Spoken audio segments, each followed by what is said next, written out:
Buenos días, hermanos queridos. Domingo 7 de marzo. Hoy el Evangelio nos presenta a Juan capítulo 2 del 13 al 25, cuando Jesús expulsa los vendedores del templo. Vamos a remontarnos un poquito antes del tiempo de Jesús. Allá por el 194 antes de Cristo, se produce una invasión fuerte de Roma, del Imperio Romano. Entonces, todas las deidades romanas se impusieron en Palestina e influyeron en el templo. Se degradó el templo. Entonces, por ejemplo, tenían un gimnasio dentro del templo de Jerusalén, con las deidades greco-romanas, sobre todo las que hacían referencia al físico, a Hércules, a Apolo. Hoy también mucha gente le hace culto al físico. La historia vuelve a repetirse.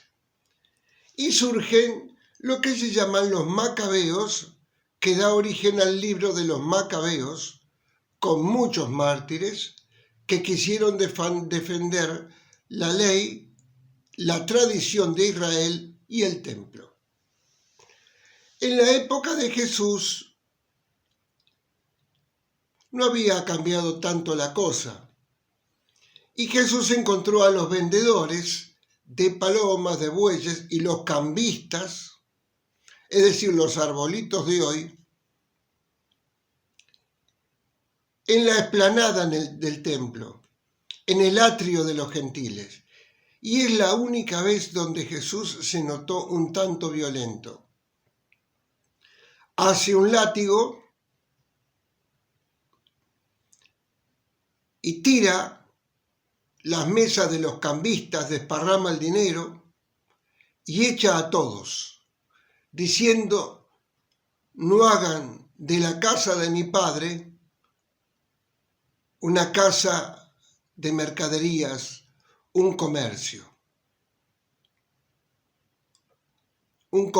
con las cosas de Dios. Que eso elevado un poco más se llama simonía, es decir, negociar con las cosas de Dios. Jesús se mostró como nunca un tanto violento con esto. Dos cosas digo. Los vendedores estaban en lo que se llama el atrio de los paganos, de los gentiles. Cuando los echa de ese lugar, Jesús está significando que ese lugar también era sagrado.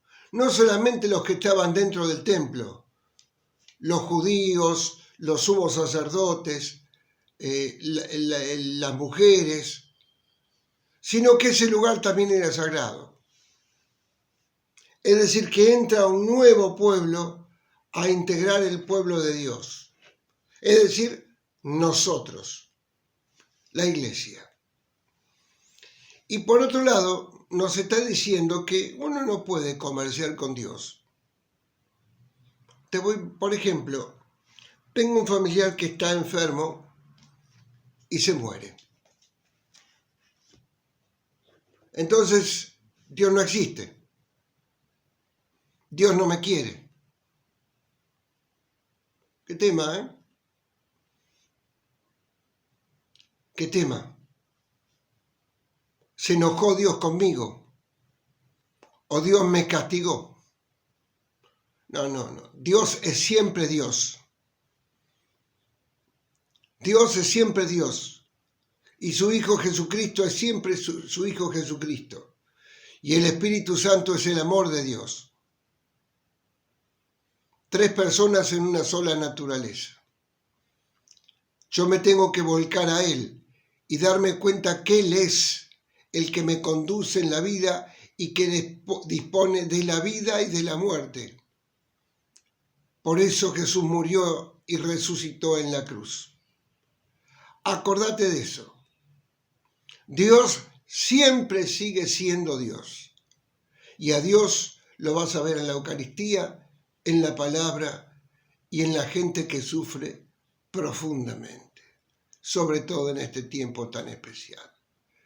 Chau, hermanos, falta muy poco para la Semana Santa. Que el Señor te bendiga en el nombre del Padre, y del Hijo y del Espíritu Santo. Hasta mañana.